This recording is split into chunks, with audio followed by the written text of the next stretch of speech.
نحمده ونصلي على رسوله الكريم أما بعد فأعوذ بالله السميع العليم من الشيطان الرجيم بسم الله الرحمن الرحيم قالوا سبحانك لا علم لنا إلا ما علمتنا إنك أنت العليم الحكيم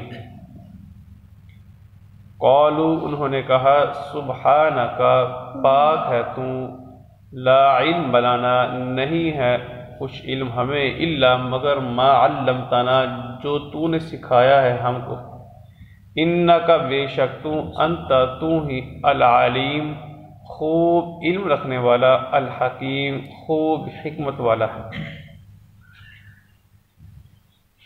اللہ رب العالمین نے پچھلے سبق میں یعنی پچھلی آیت میں فرشتوں سے کہا کہ ان چیزوں کے نام بتاؤ، جن چیزوں کے نام فرشتوں کو سکھائے نہیں گئے۔ انہوں نے جواب میں بجائے اس کے کہ نام بتاتے، نام تو تب بتاتے جب معلوم ہوتے، جواب کیا دیا؟ قالو انہوں نے کہا سبحانک اے اللہ تو پاک ہے۔ اس کا معنی کیا ہے؟ معنی یہ ہے کہ اے اللہ تو شرک سے پاک ہے، یعنی غیب کا علم تیرے پاس ہے، تیرے علاوہ کسی اور کے پاس نہیں ہے۔ اگر غیب کا علم اللہ کے پاس ہے اور اگر کسی اور کے پاس بھی ہے کوئی مان لے تو یہ کیا ہے؟ شرک کہلاتا ہے۔ کہا اے اللہ تو شریک سے پاک ہے، غیب کا علم صرف اور صرف تیرے پاس ہے، کسی اور کے پاس نہیں ہے۔ اس بات کا یہاں پر ذکر کیا سبحانہ کا کہہ کے۔ آگے مزید وضاحت کی، کہا لا علم لنا نہیں ہے کچھ علم ہم کو، الا مگر ما علمتنا جو تو نے ہم کو سکھایا ہے، انکا بے شک تو، انت تو ہی، العلیم خوب علم والا ہے، الحکیم اور خوب حکمت والا ہے۔ یہاں پر سب سے پہلی تو بات کہ جو توحید کا ذکر کیا گیا سبحانک کے اندر،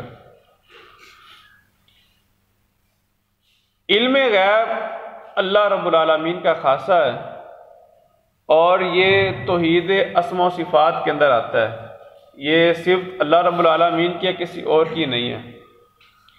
قرآن کریم کے اندر سورہ انعام آیت نمبر 50 میں اللہ تعالیٰ ارشاد فرماتے ہیں، قل کہہ دیجئے لا اقول لکم عندی خزائن اللہ، اللہ کے نبی اپنی زبان سے اقرار کر دیجئے تاکہ کائنات کے لیے حجت بن جائے کہ آپ اپنی زبان سے خود یہ بات کہتے ہیں کہ میں یہ نہیں کہتا کہ میرے پاس اللہ کے خزانے ہیں، ولا عالم الغیب اور نہ ہی میں غیب جانتا ہوں۔ بعض احباب ان آیات کی بدولت علم غیب میں تفریق کرتے ہیں، وہ کہتے ہیں جی ایک ہے علم ذاتی علم غیب اور ایک ہے عطائی علم غیب۔ ان آیات میں اللہ رب العالمین نے نبی کا ذاتی علم غیب ہونے کا انکار کیا مگر عطائی نہیں۔ کہنا ان کا یہ ہے کہ اللہ رب العالمین نے بعض نبیوں کو خود علم غیب عطا کر دیا ہوتا ہے، اور اس کے بارے میں وہ قرآن کریم کی ایک دلیل پیش کرتے ہیں کہ اللہ رب العالمین نے ارشاد فرمایا کہ ہم اپنے نبیوں میں سے جسے چاہتے ہیں غیب کی خبریں عطا کرتے ہیں۔ سب سے پہلی بات وہاں پر لفظ استعمال کیا گیا ہے غیب کی خبریں، غیب کا علم نہیں۔ اور دوسری بات آپ دیکھیں کہ غیب کس کو کہا جاتا ہے؟ غیب اسے کہا جاتا ہے کہ اگر آدمی کو کوئی ایسی بات جو نہ بتائے خود بخود معلوم ہو جائے، اس کو غیب کہا جاتا ہے۔ اگر انسان کو کچھ دکھائے نہ، خود بخود اس کو پتہ چل جائے، غیب ہے۔ کچھ سنے نہ، خود بخود بغیر سنے معلوم ہو جائے تو غیب ہے۔ کوئی بتائے نہ کوئی دکھائے نہ کوئی سنائے، تو انسان کو خود بخود معلوم ہو جائے تو ہم جانتے ہیں کہ اس کو غیب کہا جاتا ہے۔ اب اللہ نے قرآن کریم کی آیت میں خود ارشاد فرما دیا کہ ہم غیب کی خبریں جسے چاہتے ہیں عطا کرتے ہیں۔ جب اللہ کی ذات خود بتا رہی ہے کہ ہم عطا کرتے ہیں غیب کی خبریں، تو غیب رہا؟ غیب اس وقت ہوتا ہے جب کوئی بتائے نہ تو انسان کو معلوم ہو جائے۔ اور جب بتا دیا گیا تو غائب تو نہ رہا۔ در حقیقت وہ آیت کریمہ جو لوگ علم غیب کا دعویٰ کرتے ہیں ان کے خلاف ہے، ان کی اصلاح کے لیے۔ تو یہاں پر ایک چیز یاد رکھیں کہ توحید اسماء و صفات میں یہاں پر ذکر کیا گیا، یعنی غیب خاص خداوندی ہے، کسی اور کا نہیں ہے، اور اس کو کسی اور کے اندر ماننا شرک کہلاتا ہے۔